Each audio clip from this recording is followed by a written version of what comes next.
Hi folks, and welcome to another edition of Face to Face here on Demand Progress and the YouTube channel, youtube.com/Progress Wrestling. But you already know that because you're probably on there doing something now. See, I've already lost the plot because the man I'm interviewing today is everybody's favorite time traveler, especially if you watch Freedom's Road, of course. The one and only Mr. Chuck Mambo. Yo, man, what's happening? You can just use that one. Oh! You're a good guy. You're a good guy, Chuck. That's why I like you. I'm a good guy You're with a small brain.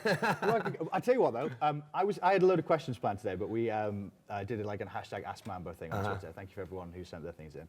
And Jim Taylor at JustJim1979 said, "You and Jack Sexsmith are both Projo alumni, now Knucklelock's Jim, of course, who debuted as easygoing and fun-loving, while Jack's adopted a more serious attitude and earned a world title shot. You've stayed laid back and seem to have been left behind. Does this bother you?" Now, I want to see what your thoughts are on that. It does bother me and it doesn't bother me. Like, I am still laid back. I can't imagine that really changing, so I can't really mind that people think that about me. Sure. But I do get pretty frustrated and miffed at like people think that I don't take it seriously because I'm laid back. Like, I was on the train to Super Strong Style 16 and a Progress fan said, "Do you do anything other than Progress?" I love Progress, but I'd be doing like 3 dates a year if I was doing all my Progress shows, you know? Well, that's one thing that I know about you, obviously, that maybe a lot of people don't know, that obviously you have a car. Best investment I ever made. Who owns the car? Is it you? Do you actually own the car? I think I own the car, don't I? Mike Bird doesn't seem to think that you own the car. Oh, it's mine. Okay. That was purely for Mike Bird, but if you get it, Good. Welcome to the inner circle. So you and I've seen like Eddie and TK and Spike, like you're everywhere all the time. Every fucking day it feels like, yeah. It's wicked though. It's probably the best thing I ever did was borrow money to get a car. Yeah. Because like, it's one thing to like message people and be like, "Oh, I want to be on your show, I want to be on your show." But if you can drive literally anywhere in the country, and as long as you give up sleep, then eventually people start understanding that you do take it really seriously. And do you have like a ride or die up front with you, always with you? Like the same guy? In charge of music. Oh, yeah, Eddie, man. Alkaline Trio every trip. The Trio. Of course it is. Nice. Also, he knows there's like cool punk music that I have no idea about. But as soon as he gets out in Egham, and then I've got like an hour and a half left where I have to just listen to Smooth or LBC. And LBC sucks. LBC, of all things. So I think if anyone thinks I don't take wrestling seriously, when I put myself through an hour of LBC a night, should seriously reevaluate their thoughts. Well, you just mentioned Eddie, like, so I said this to you after the show, like you and Eddie live at the Dome, which is where we're filming today. That was like one of my favorite matches of 2017, with no hint of irony at all. Like that was, I've seen you wrestle Eddie, Chris Brooks as well, and I like for me they were really like coming out matches. For you. Definitely. I think 2017 was the year that you kind of started to have really, really good matches. But I feel like it's. And by that tweet, I thought, it's kind of flown under the radar a little bit. Like, you just seem to be building this great body of work. Yeah, that man. Maybe not everyone's aware of, because I'm aware that as wrestling fans as well, we don't see every independent show. Yeah. We might follow 2 companies in an area or 3 companies, but yeah, you are literally everywhere. Which was a kind of, it was shown by the amount of tweets that we got. Thank you to everyone who did the hashtag cool. Ask Mambo. So obviously there was Mike Bird, I think who the car belongs to. Something about your handbrake. Yes. Is that fixed? Not yet. Which has been fine as long as as long as you park on a flat land, it's fine. But when it's a snowy day and you're coming back from Leighton Buzzard on a 50-degree hill. Nice. Yeah, and your brakes freeze. So your time traveling surfboard. Yes. Still got it? Oh yeah, baby. Yeah, I've actually meant to take it down to a couple of beaches, but it's got a lot too many decorations on it. I mean, can you actually surf in it? No, it is my real board, like underneath it all. Oh, is it really? Yeah, So you do genuinely surf though? Yeah. Like Not with that one at the moment. well, like as a kid, was it surfing first? What were you really interested? It was wrestling first, but then surfing, and then came back to So wrestling. what got you into wrestling then?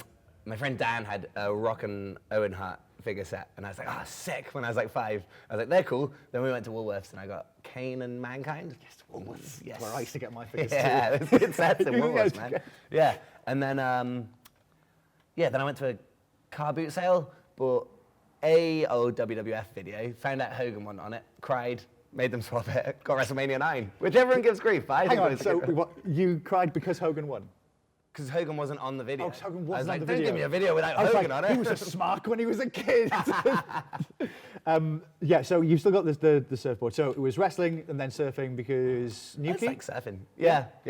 And how long did you live there until? Till I was 18, 19. Then I moved to London for uni. Yep. But after, I didn't know about, I was so shit at the internet. I didn't even know about Progress until I was already training there.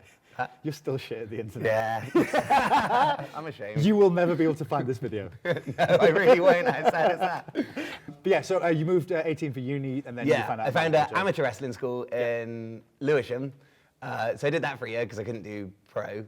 And then saw I never told you this, I don't think. Saw a Defend Indie Wrestling sticker in a toilet in Shoreditch, which made me Google it, which led me to the Progress Facebook, because it was like the time of Defend Indie versus Screw Indie. And then somehow I ended up at the Pro Show. And then, because I was at uni, I trained like 5 times a week. So I did that. Cool. Yeah. And here we are. Now here we are. In 2018. What's your aspiration for 2018? Well, going in from last year, I really, really, really wanted to be in Super Strong Style this year. Right. And I was talking to you about it before, that like, it's been since I started getting into wrestling, that's like the one. Obviously, there's other things that people want to do in wrestling, but that's the one that would mean probably the most to me in the world right now. If you could give the world one fact about Chuck Mambo that nobody in the world knows, what would it be? I'm pregnant. With? A boy. A boy. I'm just going to say a massive poo. Right, there was. I really like this one. This is from Asheen. Oh, yeah, nice. Asheen. You're going to Mars to teach the Martians how to love and have to select 3 crewmates. Who do you bring? Cool. Adele. Nice. Because her music would speak to their souls. Yep. 3 other people other than me. Yeah, you and 3 others. Steve Blackman for Amazing. protection. And Cheesehead, Steve Blackman, or? oh yeah, definitely head cheese, Steve course. Blackman. Yeah, what does everybody want? One more guy. I'd probably try and find like an Inuit, if that's still what we're allowed to call them. I think that is what. Yeah. Okay. Cool. First people of Alaska. Because it's cold in Mars. Sarah Palin. Yeah. No. Not. Right. Okay. An Inuit. Have some debate. Yeah. I mean. Not very stimulating debate, but. I mean, it might be one way unless you speak Inuit, if indeed that is the language. Answers on a postcard that we will never read. Believe it or not, I know you as another name than Chuck Mambo. What? Charles Mambo. No. Where did the name Chuck Mambo come from? Oh, Jim Smallman was like, I bet you own a surfboard, don't you? And I was like, yes, I do. He was like, be a surfer. I was like, okay. My friend surfed, Chucks. My friend Chuck surfs. So I was like, I'll take his name. And then I was at a festival and we were talking about black mamba snakes, because there's this episode of Crocodile Hunter Diaries where he turns up and the person's like, there's a black mamba in the house. And he's all like, oh, crikey, mate, the deadliest snake in the world. And then he just legs it in and gets it. And I was like, oh, that's fucking cool. I was like, Chuck Mamba, that'd be a cool name. But then Spanish have O at the end of masculine names. So I was like, Mambo. Ah, see. And without that, there would have never been Mambo number 5. There would have never been Chuck U. There would have never been all of these. I like that you're not Flash Morgan Webster level of naming your moves. Not quite, but you I'm are on the way. But you are definitely on commentary. Just check what that's called. Yeah, he's got a name for that. You're a good serial namer. Oh, here's one.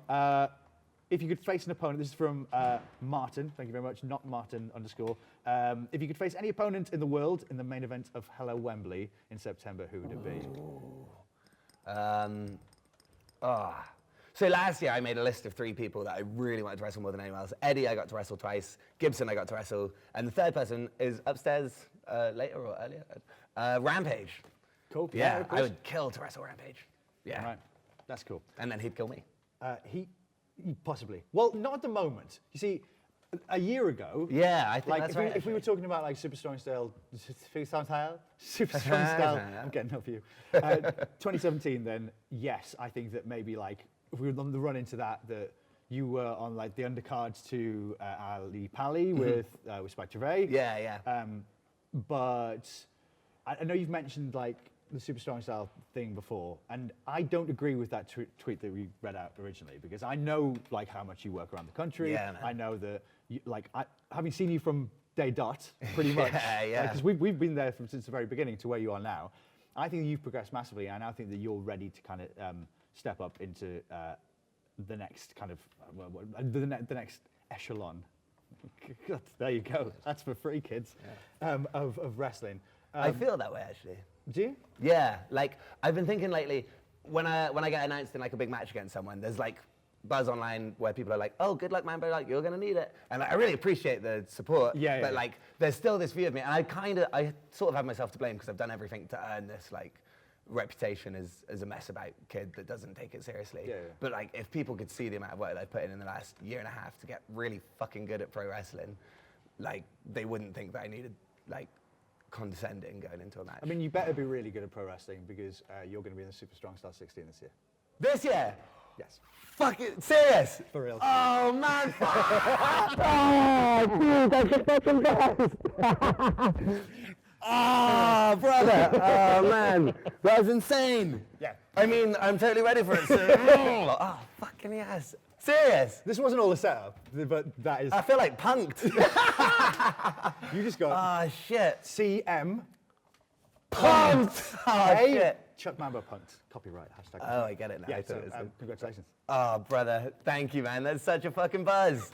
Oh. See, face to face, making people happy. So Chuck Mambo, of course, will be in the Super Strong Style 16 this year. Chuck, thank you very much. It's been a Thank pleasure, you, man. Fuck, I'm gonna go kill it tonight.